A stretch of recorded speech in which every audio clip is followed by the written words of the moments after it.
All right, this is the daily chart of AAPL. AAPL is setting up again to go higher. However, the stock is going to chop around still. It was very apparent today. Funny thing was, I've been getting some, I get some emails from some of my followers saying, they think that Apple's good to go long, and can I do an update? Well, up until today, I really saw a lot of chop. I still see a lot of chop, but it's given a great picture with this pull down of what's going to happen here. I believe that we still need to chop around. It's going to need some time, but we're patterning to make another move, I believe, into the 600 plus area. And this is just, we're not going to go to 600 just like that, right? I've talked about Apple in the past, many multiple breakout points, all, since July. So I've talked about being bullish Apple in June when everyone was bearish. A lot of people were bearish back then. I mean, look how much we've gone since then. However, Apple hasn't gone up as much as I like it to go on each of the spurts, and we could be setting up again to finally get a nice spurt to the 600 area. So I'm watching this one carefully again. However, we're still going to get a lot of chop, and it was very apparent today.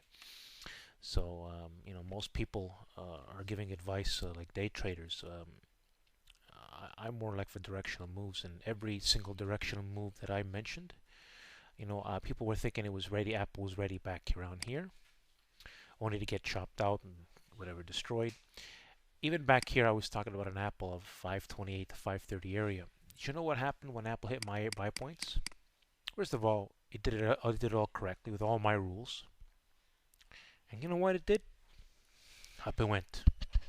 Simple as that. It hit all my rules. Now what I'm looking at, stock's going to need more time. It's going to chop around for a while. But I wanted to make an Apple update. And, follow me for more great advice. I've always timed Apple. Every single buy point that I mentioned, Apple, when triggered correctly, was a winner.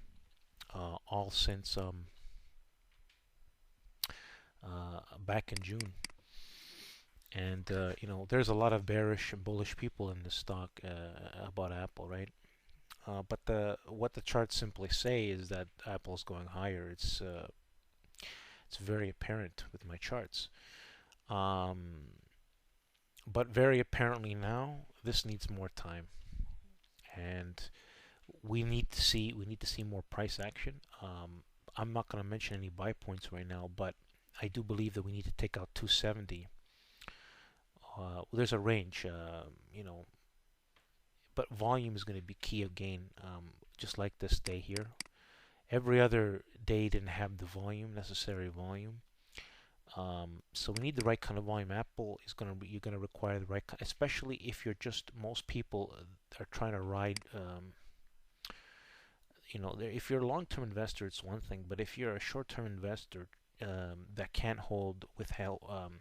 be holding for Apple to break, like you can only hold 3, 4, 5 point stops. This environment that Apple's trading now will chop you up. If you're a long-term investor, it really doesn't matter. You're holding. But for the short-term trader trying to catch huge gains, in fact, the short-term trader would make way more money than the long-term trader had they wait for the right buy points in the stock. So, for example, this swing in here, and that's not even being a most efficient way. There was about 500% gains in options. Another maybe 100% here, a few 100% here, sorry, a couple of 100% here, 150% here, depending on what option you bought. And that's it. So basically, we're talking about, whereas there's no way whoever owned this didn't really multiply their money 600-700%, right? So again, timing Apple, you need the right buy points, and I can tell you what I'm looking at. This thing's going to be chopping around for a while, unless we get a lot of volume and we break above 570. This stock will need to chop around. It's going to look good. It can move $3, $4, $5, $6 easily and not go anywhere still, and remove that 6 points, right? And so the short-term trader will get killed. I won't bother unless I see a good entry point. Just like back then when I talked about Apple here, um, about it needing time. Sorry, especially down here, uh, especially these days here. All here I talked about it. The minute, and if you listen to my, if you're well, if you, whenever and whoever listened to my videos, as soon as it hit my buy point, my rules, we got directional move. It wasn't as far as I wanted. I mean, I'd caught Apple up to this point here, right? Because of this pullback, it did go higher, but the point is, it was a directional move. It wasn't when people were caught in this stuff here, right? And all in the shop. Meanwhile, there are a lot of people telling people to buy, and sometimes you get lucky, but more often than not, you're going to be chopped up. You get lucky once, you're going to fail. If you're getting in for the wrong reasons, you're going to lose 10 times from the one luck. So, if you want to increase your odds, you got to get in for the right reasons. Thanks for listening. Like the video.